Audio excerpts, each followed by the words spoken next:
Lucy,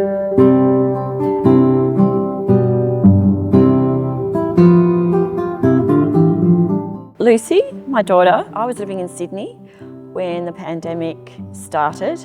I needed to get out, so I went up to Port Douglas to be in relative isolation. So I said to Lucy, get up here quickly. So she came up, and then we found ourselves together in isolation, wanting to do something creative together. And we decided to buy a drone. And then we taught ourselves through YouTube tutorials how to fly it, how to take photos, and then how to edit them. We also decided to start up an Instagram page. We got picked up by various people.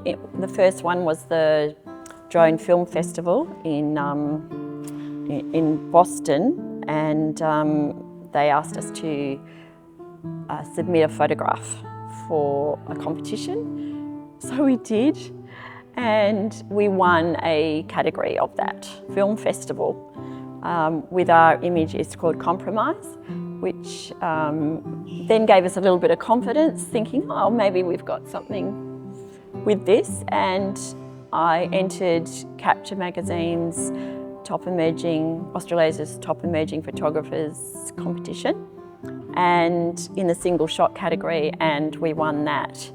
And this is all a matter of 4 months from starting. I mean, I was pretty surprised by how much it took off. Well, I used to paint when I could. I haven't got much strength in my arms or my hands because I suffer from muscular dystrophy. I think through the mixing of colours, I understood the colours in the photos, and I also understood composition, because whenever you start a painting, you've got to think about what you're going to put on that canvas. And photography is a lot like that. You've got to think about what you want in the shot. You learn to get better at it. The hardest thing was when we had to send files over to Germany to this company that wanted to publish in their book. I didn't even know what high res and low res was. I didn't know, I had no idea.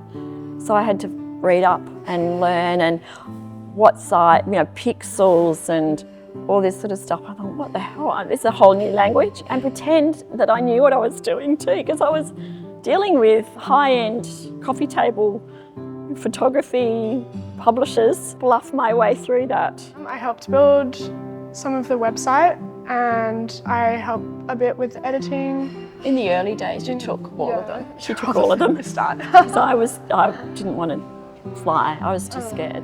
And I helped Mum set up the images as well for the shots that are choreographed with people in them. I guess I do know a little bit more about image sizes and pixels and formats and stuff like that through architecture. People like us who have never had really any training, we've taught ourselves. I think, that just shows you that you don't have to have a university degree or years of photography under your belt to produce these images quite clearly. So yeah, I feel anyone can do it.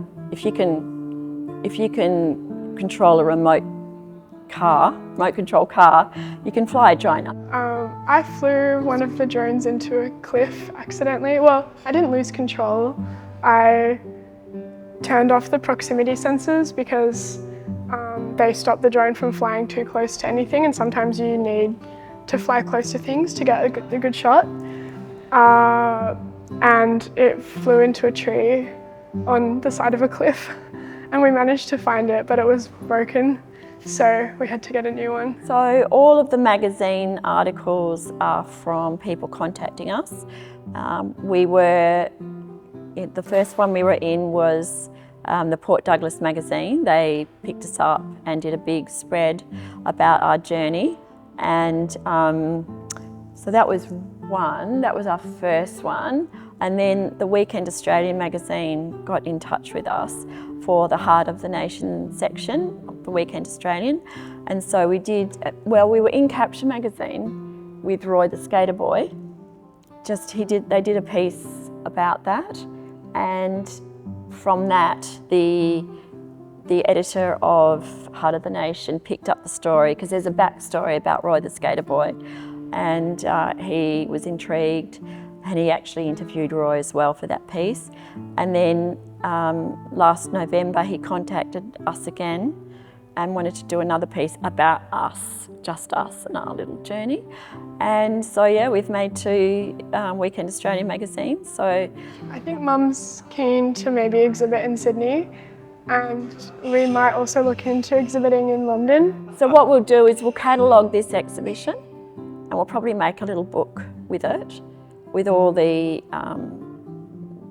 information about us, and then we can present it to galleries.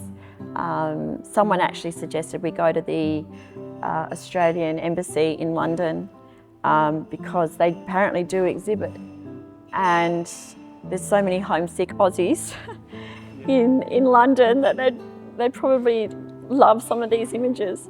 It's kind of difficult now with Lucy being so far away. I feel sad that Lucy's not doing more droning because she's so good. She is good. You've got the eye. Well, you know, you are an architect nearly. So yeah, that's my only kind of regret with her being so far away.